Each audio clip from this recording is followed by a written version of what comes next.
बेटी की कॉलेज पढ़ाई। आज गीत के 5th क्लास का रिजल्ट आया है और उसके 60% बने हैं। ये देखकर गीत की माँ और पिताजी बहुत खुश हैं। गीत के पिताजी कहते हैं, गीत बेटा, इसी तरह मन लगा कर पढ़ो।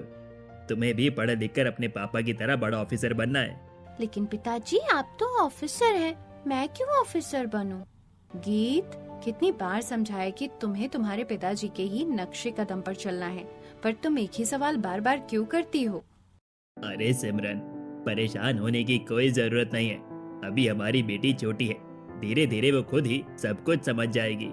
हाँ जी, आप ठीक कहते हैं। अच्छा, मैं जरा अपनी भाभी को भी तो मिठाई खिला कर आऊं। उन्हें लगता है कि उनकी बेटी पढ़ाई में बहुत तेज है। उन्हें भी तो पता चले कि हमारी गीत के 60% आए हैं। मम्मी, मुझे तो आपने मिठाई खिलाई ही नहीं और मामी को मिठाई खिलाने जा रही हो। हाँ कमल, पहले तू ही मिठाई खा ले, उसके बाद ही मैं भैया और भाभी को मिठाई खिलाने जाऊंगी। ये सुनकर केशव और गीत दोनों हंस पड़ते हैं। फिर सिमरन रसोई में जाती है और मिठाई लेकर कमल, केशव और गीत को खिलाती है। चलो गीत बेटा, तुम्हारी मामी को भी मिठाई खिला कर आते हैं। ऐसा कहकर सिमरन गीत को लेकर अपने पड़ोस में रहने वाले भैया भाभी के घर जाती है और मिठाई उन्हें देते हुए कहती है, अरे भाभी, मेरी बेटी के 60% बने हैं। सोचा कि ये खुशी आपसे भी बांट लूं। लीजिए, मुंह मीठा कीजिए।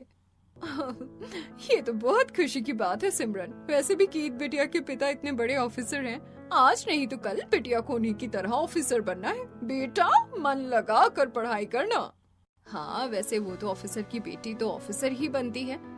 आप बताओ भाभी, अपनी काया बिटिया के रिजल्ट का क्या हुआ? सिमरन, तुम्हारे आशीर्वाद से काया की पढ़ाई भी अच्छी चल रही है। बिटिया, अपनी बुआ का मुंह मीठा कराओ। जी पिताजी, अभी करवाती हूँ। लीजिए बुआ जी मिठाई। मेरे भी 80% बने हैं। क्या कहा? 80% आए हैं? ठीक है, पर एक बात कहूँ भैया, बुरा मत मानना। मजदूर के बच्चे कितना भी पढ़ लिख लें, मजदूर ही बनते हैं, ऑफिसर नहीं बनते। अच्छा ठीक है, अब मैं चलती हूँ। ऐसा कहकर सिमरन गीत को लेकर वहां से चली जाती है। तब काया कहती है, पिताजी, मुझे ऐसा लगता है कि बुआ जब भी आती हैं तो हमें नीचे दिखाने की कोशिश करती हैं, जो मुझे बिल्कुल अच्छा नहीं लगता। नहीं बेटा, ऐसी कोई बात नहीं है। बुआ ऐसी बातें इसीलिए करती है क्योंकि उन्हें आप लोगों की चिंता है। ऐसा कहकर मोहन काया की बात को टाल देता है। लेकिन अदिति अच्छी तरह समझती है कि सिमरन गीत को हमेशा उससे आगे रखना चाहती थी। दूसरी तरफ सिमरन अपने घर पहुंचती है और अपने हाथ में रखा हुआ मिठाई का डिब्बा उठाकर कचरे में डाल देती है और गुस्से में गीत से कहती है, गीत, तूने देखा कि काया ने तुझसे अच्छा रिजल्ट बनाया है। तुझे और पढ़ाई करनी है और उससे भी अच्छे नंबर लाने हैं, समझी? मुझे सुकून तभी मिलेगा जब तेरे नंबर उससे भी ज्यादा अच्छे आएंगे। अरे सिमरन, क्यों बच्ची पर दबाव बना रही हो? पढ़ाई के साथ साथ उसकी खेल कूद की भी उम्र है, वो धीरे धीरे समझ जाएगी। आप चुप रहिए जी, आपको कुछ नहीं समझता।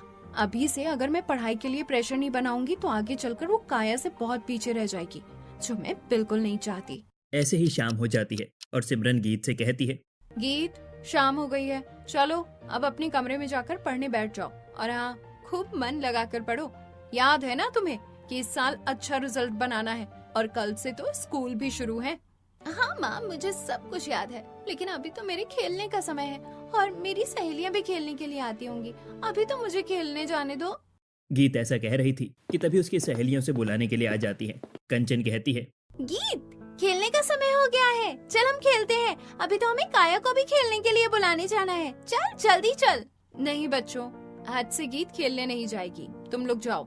माँ प्लीज जाने दो ना, जल्दी आ जाऊंगी मैं। कह दिया ना, पढ़ने बैठो, बस बात खत्म। बच्चे मायूस होकर वहाँ से चले जाते हैं। कंचन काया के घर जाकर कहती है, काया चल, हम लोग खेलेंगे, खेलने का समय हो गया। लेकिन कंचन, कल से स्कूल है, इसीलिए मुझे पढ़ना है। काया बेटा, पढ़ाई के साथ साथ खेल कूद भी जरूरी है। जाओ अपने दोस्तों के साथ खेल कर आओ, फिर पढ़ना। ठीक है, लेकिन गीत कहाँ है? गीत को आंटी आने नहीं दे रही, वो कह रही थी कि वो पढ़ाई करेगी। अब काया अपनी सहेलियों के साथ खेलने के लिए जाती है। वो सभी घर के बाहर खेलते हैं। वहीं गीत अपनी खिड़की से उन्हें खेलते हुए देखकर दुखी हो जाती है और उसका पढ़ाई में बिल्कुल मन नहीं लगता। अगले दिन सुबह सिमरन गीत और कमल को स्कूल के लिए तैयार करती है, फिर उन्हें कार से स्कूल छोड़ने के लिए जाती है। रास्ते में गीत देखती है कि काया और उसकी दोनों बहनें कोहरे में पैदल अपनी माँ के साथ स्कूल जा रही हैं। माँ देखो, काया, राधा और नीलम पैदल ही स्कूल जा रही हैं। बाहर कितना कोहरा है, उन्हें बहुत ठंड लग रही होगी ना? अरे उनकी औकात ही क्या है कि अच्छी स्वेटर खरीद सकें। ठंड तो लगेगी ही, लेकिन तुम क्यों चिंता करती हो? तुम्हारे पास कितनी नई नई स्वेटर हैं और मैं तुम्हें कार से छोड़ती भी हूँ ताकि तुम्हें बिल्कुल भी ठंड ना लगे। सिमरन अपने बच्चों को कार से स्कूल छोड़ देती है और वापस आने लगती है। फिर वो अपनी कार रोककर अदिति से कहती है, अदिति भाभी, इतनी ठंड में आपको अपने बच्चों को पैदल ही छोड़ना पड़ रहा है और उनकी स्वेटर भी फटी हुई है। खैर, आप कर भी क्या सकती हैं? भैया मजदूरी जो करते हैं। अच्छा कोई बात नहीं, मैं चलती हूँ। ऐसा कहकर सिमरन वहाँ से चली जाती है। तब काया कहती है, माँ, बुआ हमेशा हमें नीचा क्यों दिखाती है? बेटा, वो अमीर है ना, इसीलिए हमें बार बार बताती है कि हम गरीब हैं। खैर कोई बात नहीं, चलो वरना देर हो जाएगी। इधर सिमरन कार चलाते हुए आ रही थी और मन ही मन सोच रही थी, भाभी, मैं कभी नहीं भूल सकती कि कुछ सालों पहले आपने मेरे साथ क्या किया था। सिमरन अपने बॉयफ्रेंड से फोन पर बात कर रही थी। तभी अदिति किसी काम से वहाँ आती है और फोन पर सिमरन के अपने बॉयफ्रेंड के साथ बातें सुन लेती है। सिमरन कह रही थी, भैया मेरी और तुम्हारी शादी के लिए कभी नहीं मानेंगे, क्योंकि वो मेरी शादी एक पढ़े लिखे और अमीर लड़के से तय कर रहे हैं। इसीलिए मैं तो कहती हूँ कि हम दोनों भागकर शादी कर लेते हैं। सिमरन की बात सुनकर अदिति तुरंत अंदर जाती है और गुस्से से कहती है, सिमरन, तुम किससे बात कर रही हो और तुम्हें शर्म नहीं आती? तुम भागने की बात कर रही हो? अपने भाई की इज्जत को मिट्टी में मिला दूंगी क्या? तुम्हारे भैया ने तुम्हारी इतनी अच्छी जगह शादी तय की है। सिमरन, मैं तुम्हें अपनी जिंदगी कभी बर्बाद नहीं करने दूंगी। मैं भी तुम्हारे भैया को सब कुछ बता दूंगी। नहीं नहीं भाभी, ऐसा मत करो। मैं आकाश को बहुत प्यार करती हूँ, मुझे उससे शादी करने दो। सिमरन, आकाश अच्छा लड़का नहीं है, तुम्हारे भैया तुम्हें पहले भी बता चुके हैं। वो दोनों बात कर ही रहे होते हैं कि तभी मोहन पीछे से आकर ये सारी बातें सुन लेता है और कहता है, सिमरन, आज के बाद तुम बाहर कहीं नहीं जाओगी। मैं जितनी जल्दी हो सके तुम्हारी शादी कर दूंगा। शादी के बाद ही तुम घर से बाहर निकल सकती हो, समझी? मैं आपको अपने प्यार से जुदा करने के लिए कभी माफ नहीं करूंगी भाभी, कभी नहीं। ऐसा सोचते हुए सिमरन घर आ जाती है। धीरे धीरे समय बीतता है और दोनों लड़कियां जवान हो जाती हैं। आज दोनों के कॉलेज का पहला दिन था। बाहर ठंड की वजह से कुछ दिखाई नहीं दे रहा था। सिमरन गीत से कहती है, बेटा, मैंने तुम्हारे लिए जो नई स्वेटर मंगवाई थी कॉलेज के लिए, वो पहनना मत भूलना। मुझे तैयार होने में मदद कर दो, मैं स्कूल के लिए लेट हो जाऊंगा। बेटा, आज उसका कॉलेज का पहला दिन है, इसलिए मुझे उस पर ध्यान देना पड़ रहा है। तो वहीं दूसरी तरफ काया एक सिंपल सूट और सिंपल सा स्वेटर पहनकर तैयार हो गई थी। तभी अदिति अपनी छोटी बेटी से कहती है, राधा बेटिया, जल्दी से अपनी दीदी के लिए दही शक्कर ले आओ, आज उसका कॉलेज का पहला दिन है। हाँ माँ, अभी लाती हूँ। राधा अंदर जाकर दही शक्कर ले आती है और काया को खिलाती है। ये देखकर नीलम कहती है, माँ, मैं भी दीदी के साथ कॉलेज जाऊँ? नहीं बेटा, तुम्हें स्कूल जाना है। जब तुम्हारा कॉलेज जाने का समय आएगा तब तुम भी जाना। एक तरफ गीत अपने कार से कॉलेज के लिए निकलती है तो दूसरी तरफ काया ऑटो से कॉलेज के लिए निकलती है। दोनों कॉलेज पहुंचती हैं। गीत काया को देखकर कहती है, अरे काया, कॉलेज के पहले दिन इतना पुराना सूट स्वेटर में कौन आता है भला? गीत, मेरे पास नए कपड़े नहीं थे, इसीलिए यही पहन लिया। वैसे तेरा स्वेटर बहुत अच्छा लग रहा है। अब दोनों साथ में कॉलेज के अंदर जाती हैं। तभी अचानक गीत की नजर सुमित पर पड़ती है और वो मन ही मन सोचती है, ये कितना स्मार्ट लड़का है, काश कॉलेज में मेरा बॉयफ्रेंड बन जाए। और फिर दोनों अंदर चली जाती है। क्लासेस शुरू होती हैं। प्रोफेसर के पूछने पर काया फटाफट जवाब दे रही थी। ये देखकर सुमित काफी इम्प्रेस हो जाता है और मन ही मन सोचता है, कितनी सुंदर लड़की है ये और कितनी इंटेलिजेंट भी है। इसकी और मेरी जोड़ी तो खूब जमेगी। इस तरह कॉलेज में दोनों का पहला दिन अच्छा जाता है। शाम को जब गीत घर आती है तो उसकी माँ उससे कहती है, गीत, कैसा रहा तुम्हारा कॉलेज का पहला दिन? माँ, बहुत अच्छा रहा। गीत, आज के बाद तुम्हें और ज्यादा मन लगाकर पढ़ाई करनी है। कॉलेज में तुम्हें टॉप करना है। तो वहीं दूसरी तरफ अदिति काया से कहती है, मुझे पता है काया बेटा कि तुम्हारा कॉलेज का पहला दिन बहुत अच्छा रहा होगा। अब काया और गीत रोज कॉलेज जाती हैं। ऐसे ही कुछ दिन बीत जाते हैं और दोनों के कुछ दोस्त भी बन जाते हैं। एक दिन राहुल गीत के पास आता है और उसे प्रपोज करते हुए कहता है, गीत, मुझे तुमसे कुछ बात करनी है। क्या तुम मेरी गर्लफ्रेंड बनोगी? अभी अभी तो मैंने कॉलेज ज्वाइन किया है, गर्लफ्रेंड का तो पता नहीं, लेकिन दोस्त बन सकती हूँ। और इस तरह राहुल और गीत अब दोस्त बन जाते हैं। लेकिन गीत मन ही मन सुमित को पसंद करती थी। ऐसे ही एक दिन गीत अपनी सहेलियों के साथ कॉलेज कैंपस पे खड़ी थी। तभी काया कॉलेज के बाहर आती है। सुमित उसे देखकर जल्दी से उसके पास जाता है और कहता है, हेलो काया, मेरा नाम सुमित है। क्या तुम मुझसे दोस्ती करोगी? देखिए सुमित जी, मैं लड़कों से दोस्ती नहीं करती। ऐसा कहकर काया वहां से चली जाती है। गीत दूर खड़ी सब कुछ सुन लेती है। गीत की दोस्त रानी मजाक उड़ाते हुए कहती है, यार ये काया बहुत ही बोरिंग है, बिल्कुल किताबी कीड़ा। हाँ, वो काफी गरीब भी है और इतनी गरीब होने के बाद इंसान सिर्फ पढ़ाई ही कर सकता है और कुछ नहीं। वैसे हम सब कैंटीन चले? गीत अपने दोस्तों के साथ कैंटीन जाती है और वहाँ खूब हंसी मजाक और मस्ती करती है। कॉलेज टाइम खत्म हो जाता है। गीत का दोस्त राहुल गीत से कहता है, अरे भाई, कॉलेज टाइम खत्म हो गया है, अब घर चलना है या नहीं? चलते हैं यार, वैसे भी घर जाकर क्या होगा, माँ प्रेशर डालकर पढ़ाई करने बिठा देगी। वही पढ़ाई वही प्रेशर, मैं तो बोर हो गई। वैसे गीत, मुझे बोर होने से याद आया कि तू हमारे साथ क्लब क्यों नहीं ज्वाइन करती, बहुत मजा आता है। यार क्लब ज्वाइन तो करना चाहती हूँ, बट कॉलेज के बाद मुझे टाइम पर घर भी तो पहुँचना होता है। यार, हम डे टाइम पर भी क्लब ज्वाइन कर सकते हैं और रात में तू छुप कर भी तो आ सकती है ना। अच्छा तो ठीक है। तो वहीं दूसरी तरफ काया अपनी दोस्त आरती से कहती है, देख आरती, मैंने सारे नोट्स बना लिए हैं और आज रात को हम गूगल मीट पर एक दूसरे के साथ डिस्कशन पीरियड लगाएंगे। हाँ यार, तूने बहुत अच्छी बात की। तेरे साथ पढ़ाई करूंगी तो मैं भी तेरी तरह इंटेलिजेंट हो जाऊंगी। काया आरती की बात सुनकर हंस पड़ती है। ऐसे ही समय बीत रहा था, जहाँ एक तरफ गीत अपने दोस्तों के साथ क्लब में पार्टी करती है, घूमती फिरती है और मस्ती करती है, तो वहीं काया मन लगाकर पढ़ाई करती है। हमेशा की तरह आज भी गीत क्लब में अपने दोस्तों के साथ डांस कर रही थी। तभी राहुल गीत के पास आता है और उसके साथ डांस करते हुए कहता है, कम ऑन गीत, हमारी दोस्ती को कितना समय हो गया है, अब तो मेरी गर्लफ्रेंड बन जाओ ना तुम। ठीक है राहुल, इट्स डन। यार आज तो डबल पार्टी होनी चाहिए, तुम दोनों आज से कपल हो गए हो। अपने दोस्तों के साथ मौज मस्ती कर रही थी, तो वहीं काया लाइब्रेरी में बैठकर अपनी फ्रेंड के साथ पढ़ाई कर रही थी। सेजल काया से कहती है, यार काया, तू पढ़ाई में बहुत अच्छी है, इतने सारे क्वेश्चन तूने मुझे इतनी जल्दी समझा दिए। अरे इसमें कौन सी बड़ी बात है, पढ़ाई करके तो कोई भी पढ़ाई में अच्छा हो सकता है। काया ऐसा कह रही थी कि तभी गीत अपने दोस्तों के साथ वहां जाती है और काया की बात सुनकर मजाक उड़ाते हुए कहती है, काया, तू ये क्यों नहीं कहती कि तेरे पास मौज मस्ती, पार्टी और क्लबिंग के लिए पैसे ही नहीं है? तुम गरीब और मजदूरों के बच्चों को ये शोभा नहीं देता, ये तो हम जैसे अमीरों का काम है। ये सुनकर गीत के सभी दोस्त हंस पड़ते हैं। सेजल गुस्सा होते हुए कहती है, गलत बात है गीत, तुझे इस तरह हमेशा काया का मजाक नहीं उड़ाना चाहिए। सभी मिलकर बातें कर ही रहे थे कि तभी अचानक मौसम खराब होने लगता है और ठंड की वजह से बाहर कोहरा छा जाता है। ये देखकर काया सेजल से कहती है, सेजल, मौसम खराब हो रहा है, मुझे लगता है कि मुझे अब घर चलना चाहिए। ऐसा कहकर काया वहां से चली जाती है। काया अभी ऑटो स्टैंड पर आई थी, तभी वहां सुमित अपनी बाइक लेकर आता है और कहता है, काया, मौसम काफी खराब है, तुम कहो तो मैं तुम्हें छोड़ देता हूँ।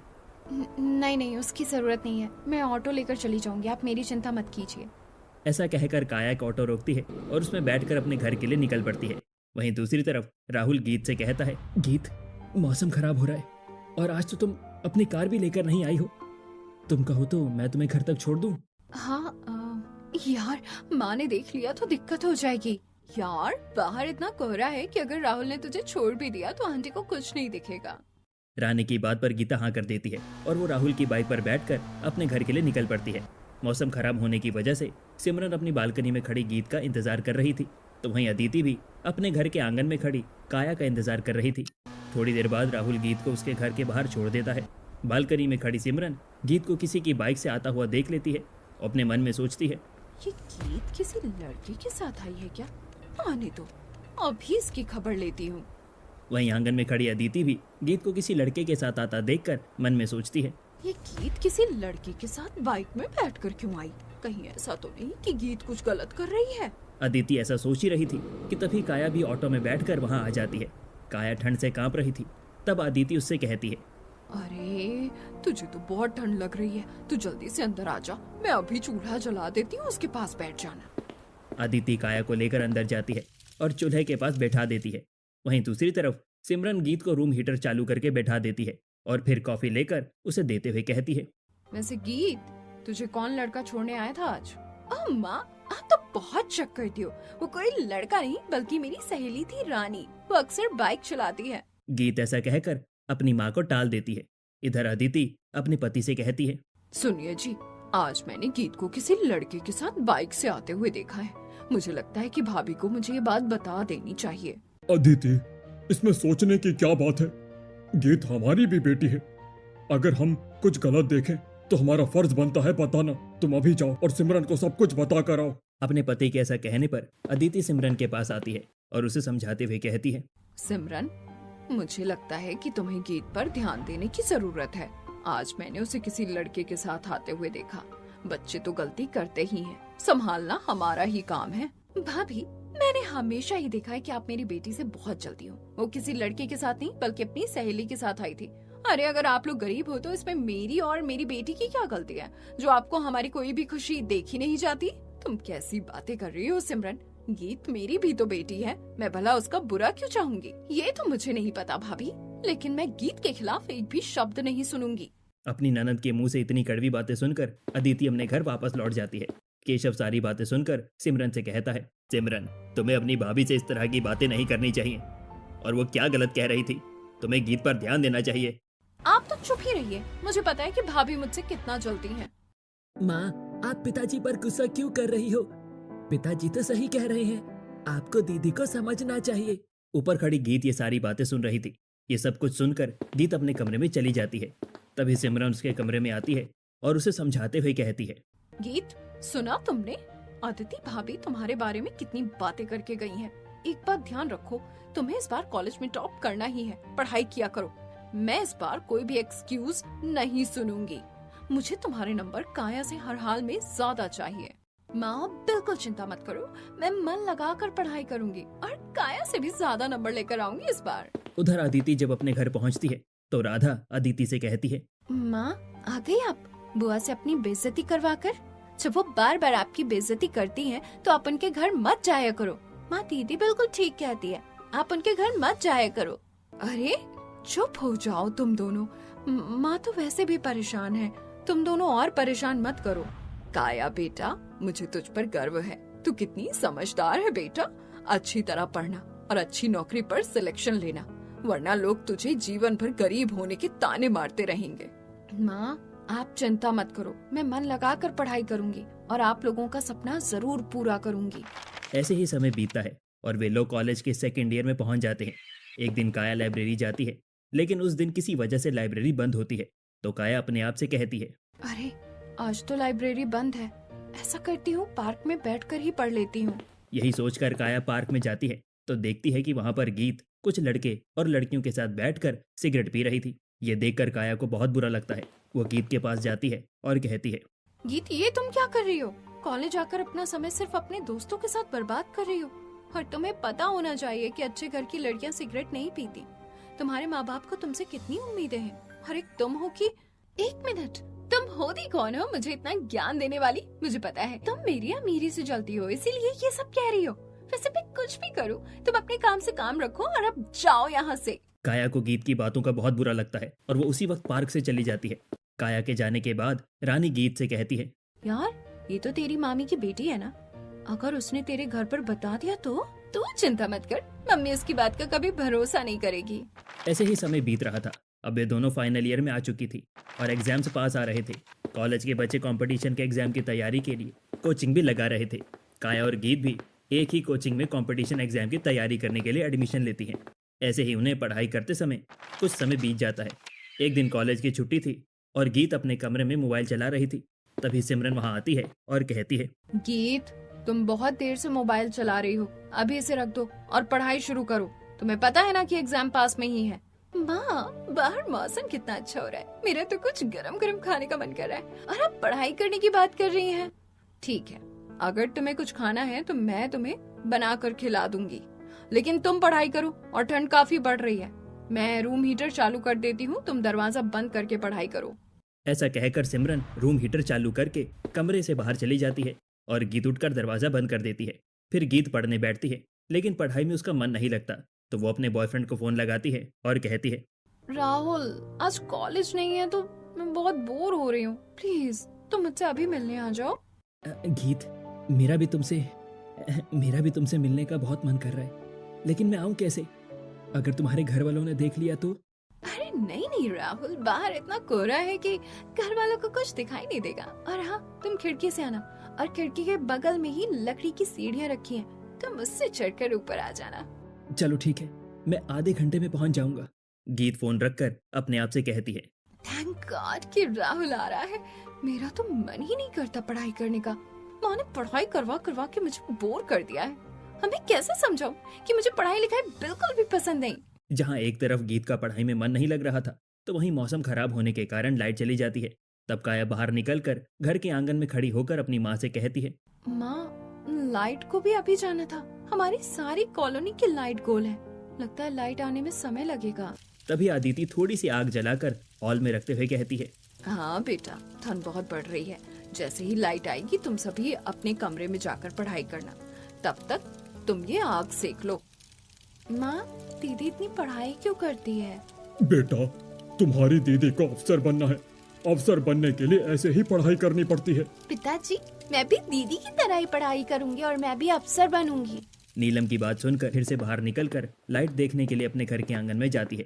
तभी वो देखती है कि राहुल सीढ़ियों से चढ़कर गीत के कमरे में जा रहा था। ये देखकर काया मन ही मन सोचती है। गीत को अपने माता पिता को इस तरह धोखा नहीं देना चाहिए, लेकिन वो किसी की सुनती भी तो नहीं है, इसीलिए उसे समझाने का कोई फायदा नहीं। तभी अदिति पीछे से आवाज देती है। काया बेटा, अंदर आ जाओ, बाहर बहुत ठंड है। तुम चिंता मत करो, लाइट आ जाएगी। अपनी माँ की बात सुनकर काया अंदर आ जाती है। तो वहीं दूसरी तरफ राहुल सीढ़ियाँ चढ़कर गीत के कमरे में आ जाता है। गीत उसे देखकर बहुत खुश होती है और कहती है। यार राहुल, तूने बहुत अच्छा किया कि तू आ गया और देख, इस समय लाइट भी गोल है। गीत राहुल से बातें कर रही थी। तभी सिमरन बाहर गर्मा गर्म पकौड़े लेकर आती है और उसे अंदर से किसी लड़के की आवाज सुनाई देती है। सिमरन दरवाजा खटखटाती है। अपनी माँ की आवाज सुनकर गीत राहुल से कहती है। राहुल, माँ बाहर दरवाजा खटखटा रही है। तुम ऐसा करो कि जल्दी से इस रजाई के अंदर घुस जाओ। माँ ने तुम्हें देख लिया तो बहुत बुरा हो जाएगा। अब राहुल रजाई के अंदर घुसकर छिप जाता है। गीत दरवाजा खोलती है तो सिमरन खड़ी रहती है। गीत, अंदर कौन था? किसकी आवाज आ रही थी? माँ, तुम कितना शक करती हो? किसी की आवाज नहीं आ रही थी, बल्कि मैं मोबाइल पर चैप्टर एक्सप्लेनेशन देख रही थी। सिमरन कमरे के चारों तरफ ध्यान से देखती है, लेकिन उसे कोई दिखाई नहीं देता। तब सिमरन पकौड़े गीत को देते हुए कहती है। ठीक है, ये गर्मा गर्म पकौड़े मैं तुम्हारे लिए बनाकर लाई हूँ, इसे खा लेना।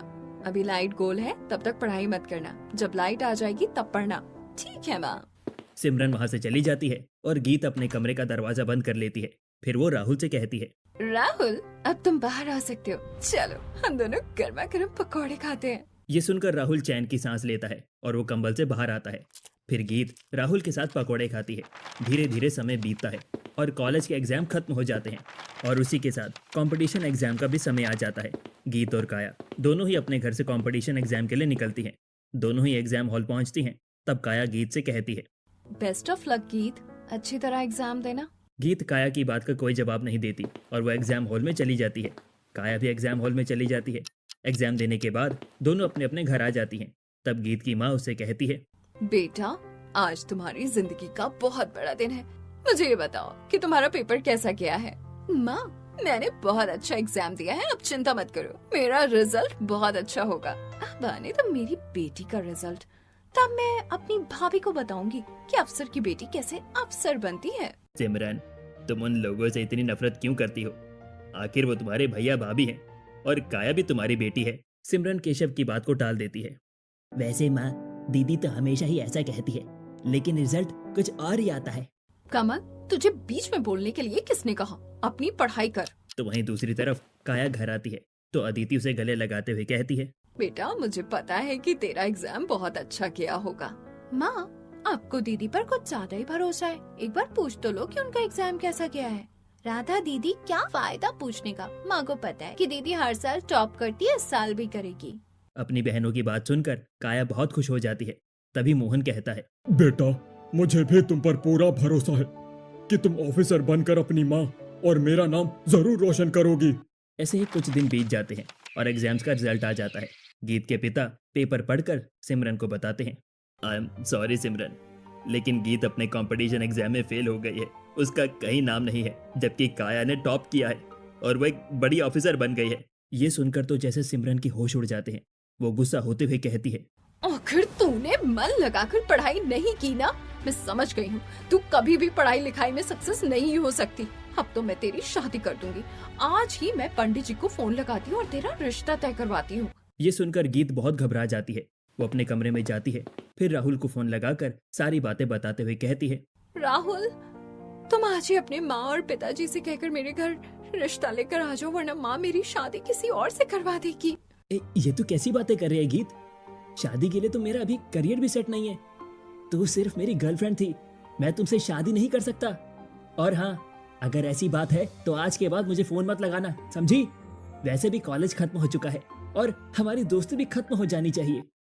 राहुल ऐसा कहकर फोन रख देता है। गीत को ये बात बहुत बुरी लगती है। वो मन ही मन सोचती है, मैं शुरू से जानती थी कि राहुल अच्छा लड़का नहीं है। सुमित बहुत अच्छा लड़का है और मैं उसे बहुत पसंद करती हूँ, लेकिन उसने कभी मुझे पसंद ही नहीं किया। काश मेरी शादी उससे हो पाती।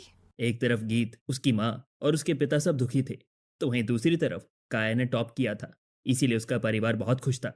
अदिति कहती है, बहुत बहुत मुबारक हो बेटा, अब तुम ऑफिसर बन गई हो। माँ पिताजी, ये सब आपके आशीर्वाद से ही हुआ है, आपको भी बधाई हो। जहाँ एक तरफ काया के घर में खुशियों का माहौल था, तो वहीं दूसरी तरफ सिमरन पंडित जी से बात करके गीत के लिए रिश्ता पूछती हैं। पंडित जी उन्हें एक फोटो दिखाकर लड़के के बारे में बताते हैं। बहन जी, ये लड़का बहुत अच्छा है। इसके पिता भी ऑफिसर हैं और ये भी अब ऑफिसर बन गया है। ठीक है पंडित जी, तो आप कल ही लड़के वालों को बुला लीजिए। आने के बाद सिमरन गीत के कमरे में आकर उसे लड़के की फोटो देते हुए कहती है, गीत, पंडित जी ने तेरे लिए ये लड़का बताया है। लड़का बहुत अच्छा है। कल लड़के वाले तुझे देखने आ रहे हैं और अगर उन्होंने हाँ कह दी तो मैं कल ही तेरा रिश्ता इससे पक्का कर दूंगी। मैं फोटो रखकर जा रही हूँ, देख लेना। ऐसा कहकर सिमरन फोटो रखकर वहां से चली जाती है। गीत जैसे ही लड़के की फोटो देखती है तो वो खुशी से उछल पड़ती है, क्योंकि वो लड़का कोई और नहीं बल्कि सुमित ही था।